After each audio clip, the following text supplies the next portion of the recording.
Hi there, welcome back to Haunting Files.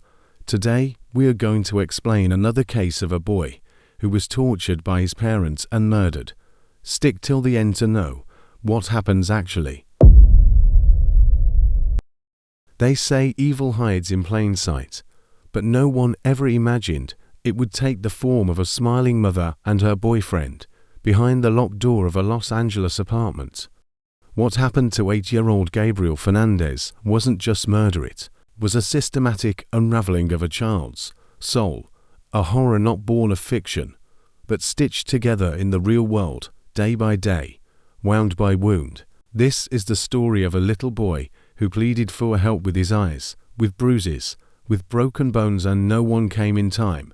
Gabriel Daniel Fernandez was born on February 20, 2005, in Palmdale, California. From the moment he came into the world, his life was destined to be unstable. His mother, Pearl Fernandez, was described by family as emotionally detached and unprepared to raise a child. She gave him up just days after he was born, and Gabriel spent much of his early childhood in the loving care of his great-uncle, Michael Lemos Carranza, and his partner, David Martinez. In their home, he had safety, structure, and warmth until Pearl decided, almost out of nowhere, that she wanted Gabriel back. In 2012, when Gabriel was 7, Pearl regained custody, despite concerns raised by his caregivers and teachers. No one could have predicted the nightmarish descent that would follow. The warning signs were immediate. Within weeks of moving back with his mother, Gabriel began to change. The cheerful, curious boy who loved to play and ask questions became withdrawn, quiet, unfrightened. Teachers at his school, particularly his first-grade teacher, Jennifer Garcia, noticed something was deeply wrong. Bruises appeared on his arms. His face often showed swelling. He asked her one day, with haunting innocence, "Is it normal for moms to hit their kids?" She reported the abuse, as did others, but the system designed to protect the vulnerable failed him repeatedly. Social workers were sent to his home. Reports were filed, but every time, Gabriel was left in that apartment with Pearl and her boyfriend, Isoro Aguirre, a man who would become the architect of his torment, behind closed doors. Pearl and Isoro subjected Gabriel to unthinkable cruelty. He was forced to eat cat litter and spoiled food, beaten with a baton belts, shot with a BB gun, and locked in a cabinet for hours, sometimes days. His teeth were knocked out. Cigarettes were stubbed out on his skin. They accused him of being gay and punished him with an escalating cycle of sadism. He wrote a letter to his teacher, saying he wanted to be a good boy. He asked his mother in writing what he had done wrong, but his pleas were discarded like garbage. The torture went on for 8 months. On May 22, 2013, Gabriel was beaten until he could no longer breathe. That day, Pearl called 911 and claimed her son had fallen. When paramedics arrived, they found Gabriel unconscious, not breathing, his ribs broken, his skull cracked, BB pellets embedded in his lung and groin. His skin was covered in bruises and burns. He was declared brain dead at the hospital. Doctors were shocked by the extent of his injuries that could only have been inflicted over a long period of time. On May 24, 2013, Gabriel Fernandez died at the age of 8. The case ignited national outrage. How could something this horrific happen under the nose of so many professionals? How could a teacher file multiple reports and social workers close the case without intervening? The trial of Isoro Aguirre would expose everything: the testimonies, the photos, the graphic evidence of Gabriel's last days. Aguirre's defense tried to argue that he was simply not smart, that he didn't intend to kill the boy, just discipline him, but the jury wasn't convinced. In 2018, he was sentenced to death. Pearl Fernandez pleaded guilty and was sentenced to life in prison without parole, but the case didn't end there. 4 Los Angeles County social workers were also charged with child abuse and falsifying public records. Prosecutors argued that they had failed to act on clear signs of abuse and had allowed Gabriel to be murdered through negligence. Although the charges were eventually dismissed, the public response was overwhelmingly furious. Protests, petitions, and reforms followed, demanding accountability from a system that was meant to protect, not enable, monsters. Gabriel's teacher, Jennifer Garcia, said during interviews that she still hears his voice, that she dreams about him, that the guilt of not saving him sooner never left. For many, Gabriel became a symbol not just of child abuse, but of governmental collapse, of bureaucratic failure so devastating that it led directly to the death of an innocent boy. This story isn't just about one murder, it's about silence. The silence of neighbors who didn't speak up. The silence of workers who filed reports and moved on. The silence of those who saw bruises, but never asked questions. Gabriel cried out with every scar, every limp, every time he was forced to go to school, wearing makeup to cover the bruises. And no one listened in time. And still, the horror deepens when you look at the documented history. Social workers visited Gabriel's home multiple times. One even wrote that the child was in no immediate danger. Police were called to the residence, yet no arrests were made. Teachers called in, counselors reached out. But Gabriel was never removed from that home. Each time, he was placed back into the hands of his abusers until there was nothing left of him to save. In court, photographs of Gabriel's body were shown, images that burned into the minds of jurors and the public. His battered frame, his bruised face, the open wounds. The sheer extent of injuries told a tale of long-term torture. Jurors cried, reporters cried, viewers at home couldn't finish watching the footage. This wasn't a one-time incident. This was deliberate, calculated, an evil spread over months. Yet Pearl showed little remorse. Her statements were cold, almost rehearsed. She admitted to hating her son, accusing him of being gay, and calling him names no child should ever hear. Isoro was described as equally cruel, if not more so. A man who used Gabriel as a punching bag, who locked him in a cabinet and laughed, who forced him to sleep bound and gagged. When investigators entered the apartment, they found the cabinet where Gabriel was locked small, dark, scratched from the inside. You can only imagine the terror he felt in that silence. Day after day, night after night. But Gabriel wasn't just a victim. He was also a symbol of love. In the little time he had with his great-uncles, he was described as a kind, funny, affectionate child. He loved animals. He loved playing with his cousins. He liked coloring and drawing, and wanted to be a police officer. His teacher said he would bring her flowers, that he would smile even when he was clearly in pain. The question that still echoes louder than anything is this: how many Gabriels are still out there?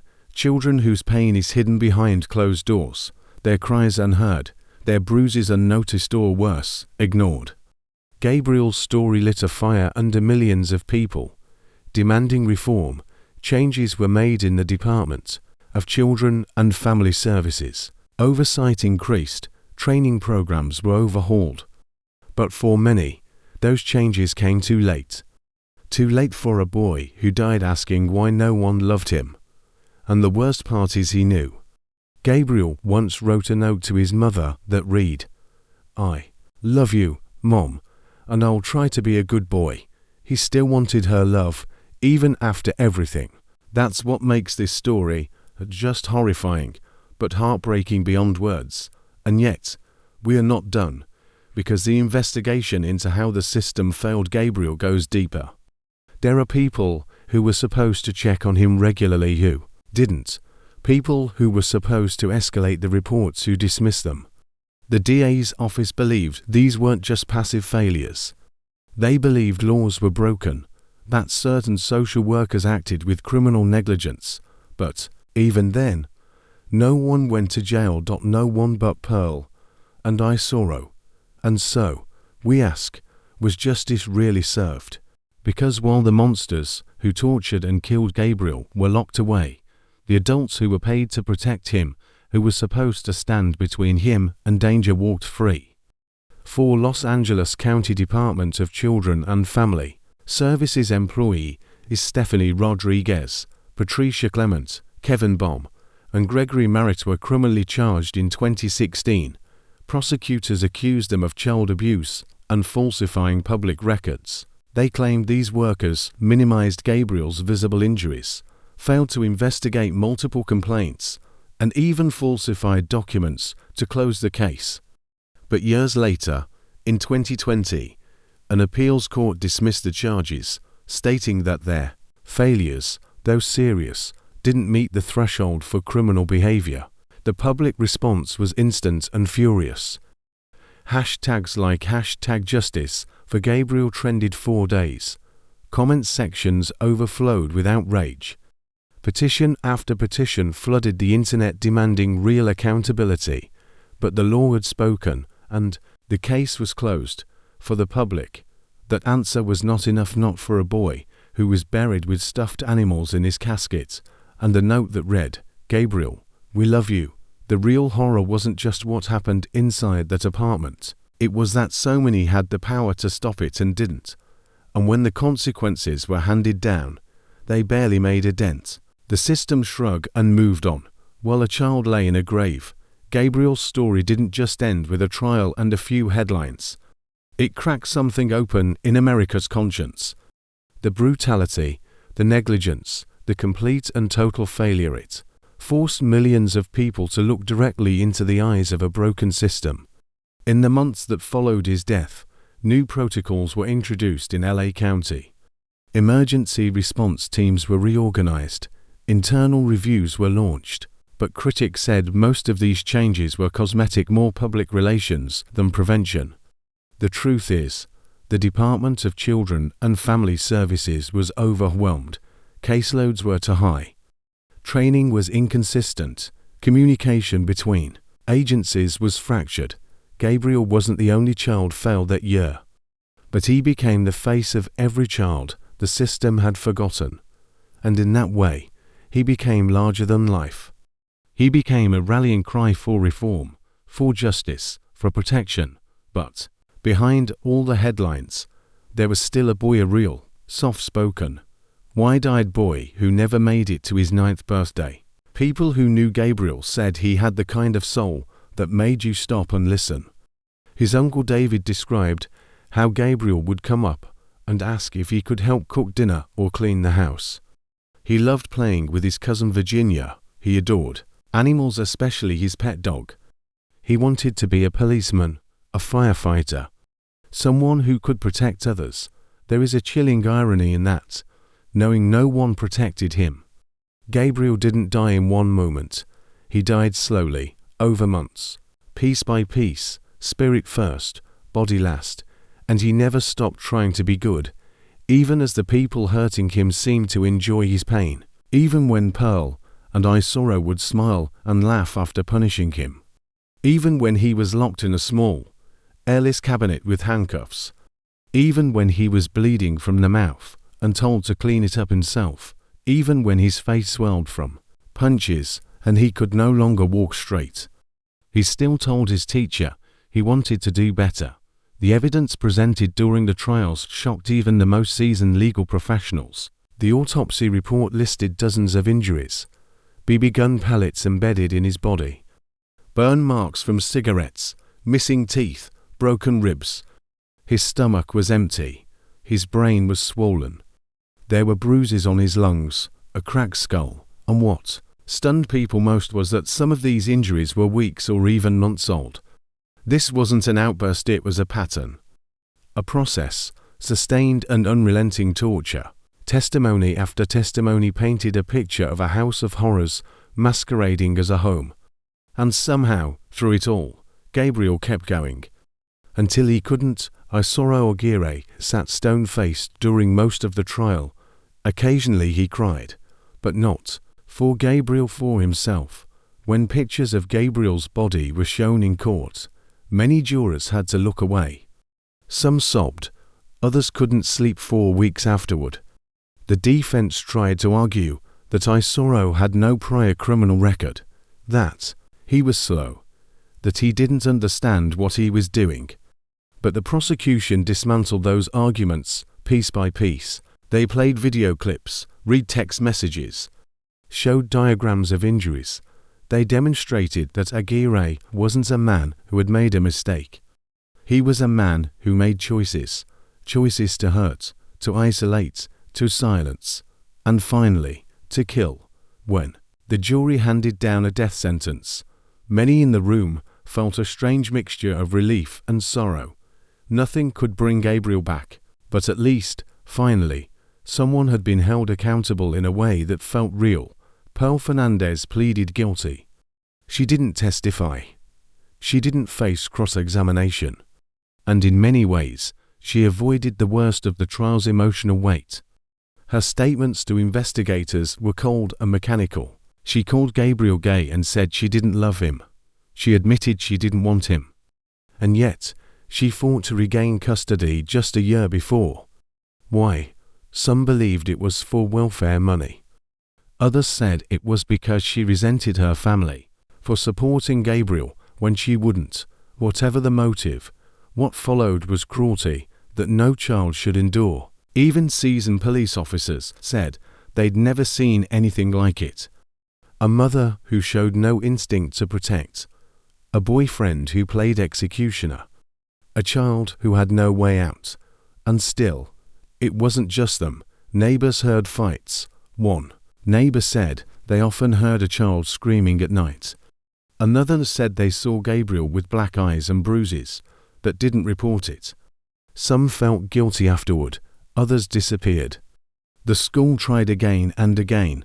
The teacher called child services repeatedly. The principal flagged it.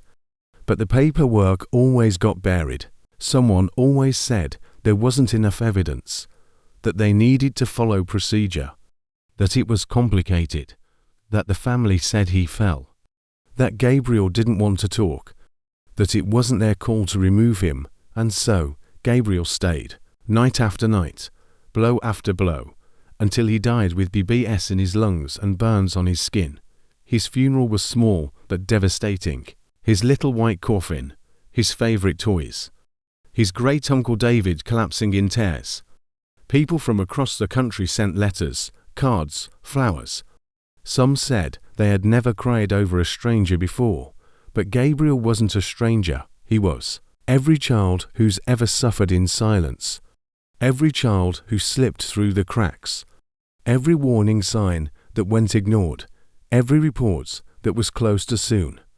He was a reminder that sometimes monsters don't hide in the shadows. They live in apartments. They smile in court. They say they're just disciplining their child. They say everything's fine. And perhaps most horrifying of all, they believed. When Netflix released the trials of Gabriel Fernandez, it reignited global outrage. Millions watched. Millions cried. The footage was raw and unfiltered. Interviews with teachers, social workers, family members, and legal experts painted a devastating picture of a system too broken to protect the innocent. People who watched said they couldn't sleep, that they hugged their kids tighter, that they finally understood what evil looks like in real life. And then they asked, how do we stop it? How do we make sure there's never another Gabriel? But the answer is complicated. Because stopping evil requires more than just laws. It requires listening. It requires speaking up, even when it's uncomfortable. It requires social workers with the time and tools to dig deeper, teachers who feel empowered to push harder, neighbors who are brave enough to call again, doctors who ask the right questions, and the system that doesn't bury red flags under bureaucratic rubble. Gabriel's case was one of the worst, but it wasn't isolated. Thousands of children suffer abuse every day in homes that look ordinary from the outside. Not all are as severe, not all end in death, but to many end in silence, the kind of silence that echoes long after the bruises fade. Gabriel's silence now belongs to all of us. It haunts courtrooms, classrooms, waiting rooms, and offices. His face, big brown eyes, shy smile became the symbol of what happens when we fail to act, but some people did act. Jennifer Garcia, his teacher, didn't stay silent. She filed multiple reports. She called again and again. She told authorities Gabriel was being abused, and in the end, she carried a burden no teacher should ever carry: the weight of a child's coffin in her memory. She visits his grave. She speaks his name. She tells his story, because someone has to. The horror didn't stop at the trial. What lingered was the aftershock, the kind that seeps into every school, courtroom, and home, the kind that doesn't scream, but whispers in the background, that changes the way people look at children with bruises, changes how we interpret silence, and changes how a community breathes in the face of unimaginable failure. Gabriel's death wasn't just a tragedy, it was a mirror held up to a society that prides itself on protecting its most vulnerable, and yet did nothing when the signs were loud, clear, and repeated. After Gabriel Fernandez and Isoro Aguirre were sentenced, many assumed the story had ended, that justice had been served, that the monsters were caged and the nightmare over. But justice, real justice, would have meant Gabriel never died at all. Real justice would have been intervention on the first report, the first bruise, the first time he asked if it was normal to bleed. Instead, the aftermath felt like stepping into an earthquake's second wave after the ground had split and everyone thought it was safe to stand. The emotional devastation truly began. The trial had exposed the horror, but it had not cleansed it.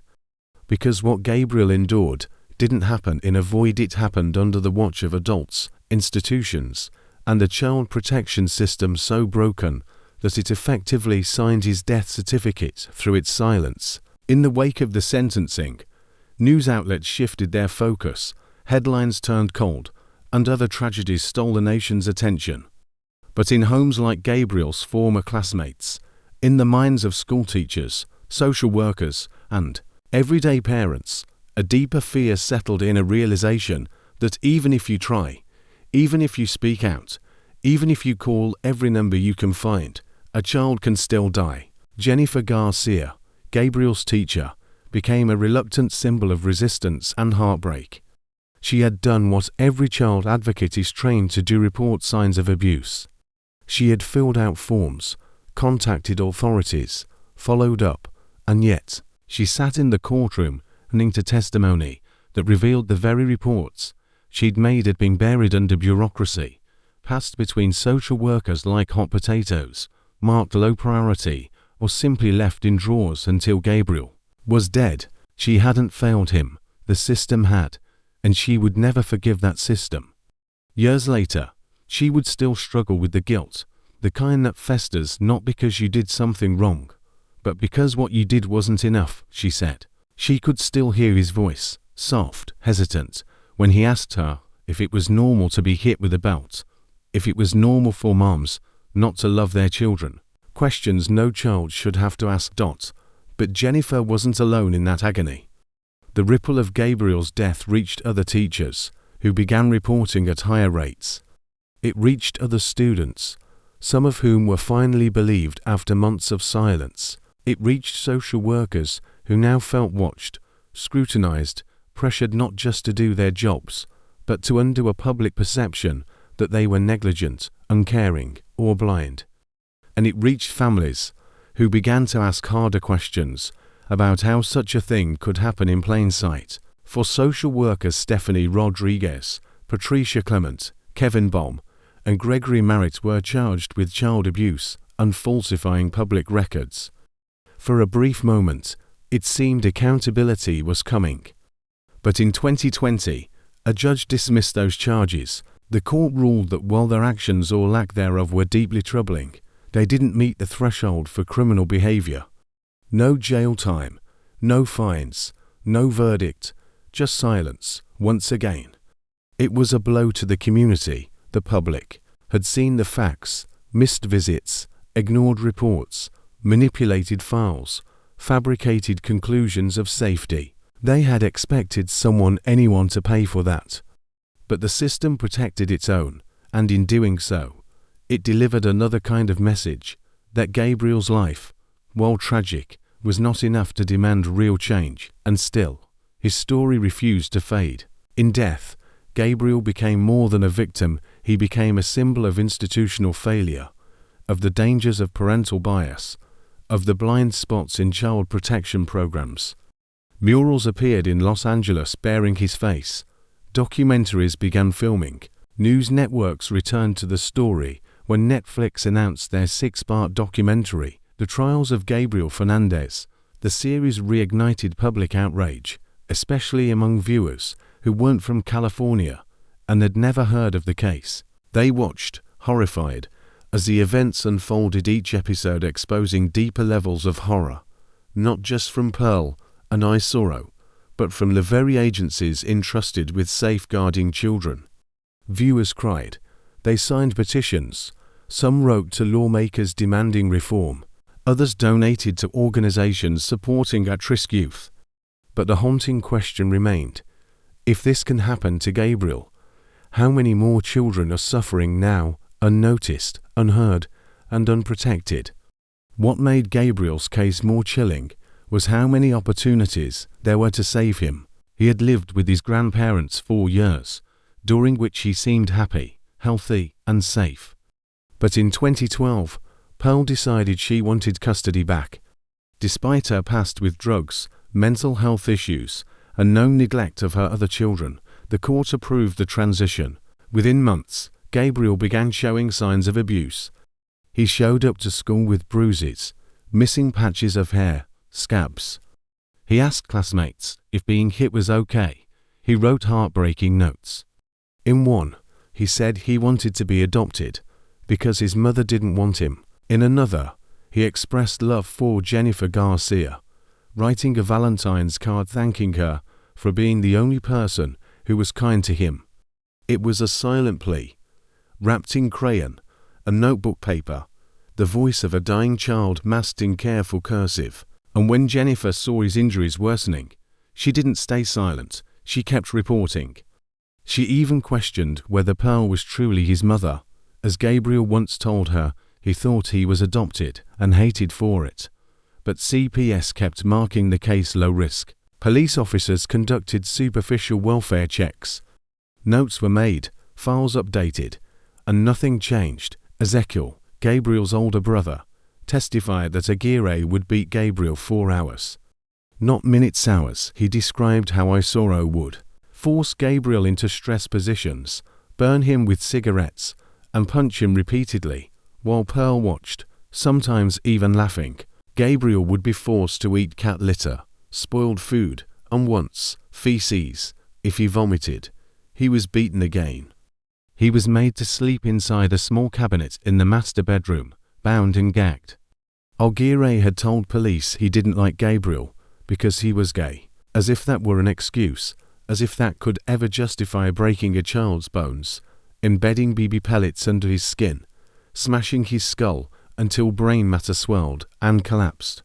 At the hospital, doctors were stunned. Gabriel arrived unresponsive. His body temperature was dangerously low.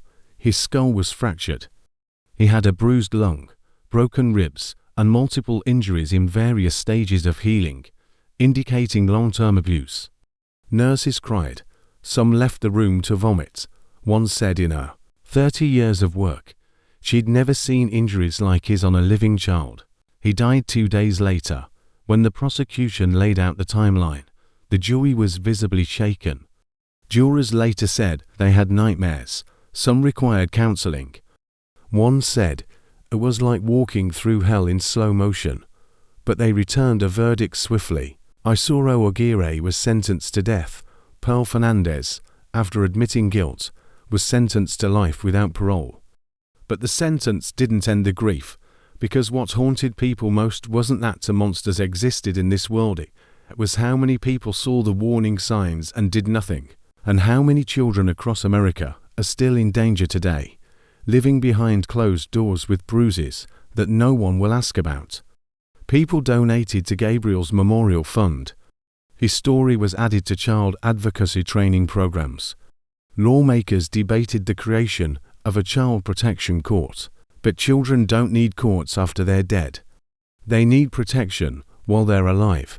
There's something else, something no one likes to talk about. The culture of silence. the fear that reporting abuse might lead to retaliation, that filing complaints makes you a target, that social workers are overworked and underpaid and afraid to rock the boat. That culture killed Gabriel, and it's still alive. The system that failed him remains largely unchanged. Caseloads are still overwhelming. Training is inconsistent. Oversight is minimal. And sometimes, people just don't care enough. Pearl's family knew. Isoro's co-workers suspected. Gabriel's uncles, grandparents, cousins, they saw the change in him. But fear, shame, and disbelief kept them quiet. And while silence festered, Gabriel bled. The emergency responders, who found him on that final night, still remember how he looked, how tiny, how broken, how cold. One paramedic later said, "It wasn't just that he died. It's that he died screaming, and no one heard him until it was too late." And yet, through all this, Gabriel was still capable of love. That's the part that breaks people. He wrote cards. He said thank you. He tried. In a world that showed him only cruelty, he still believed in goodness. He still tried to earn the love of the people hurting him. And that is what makes this story just tragic but unbearable, because Gabriel had hope. Even at the end, he asked if he could be a police officer.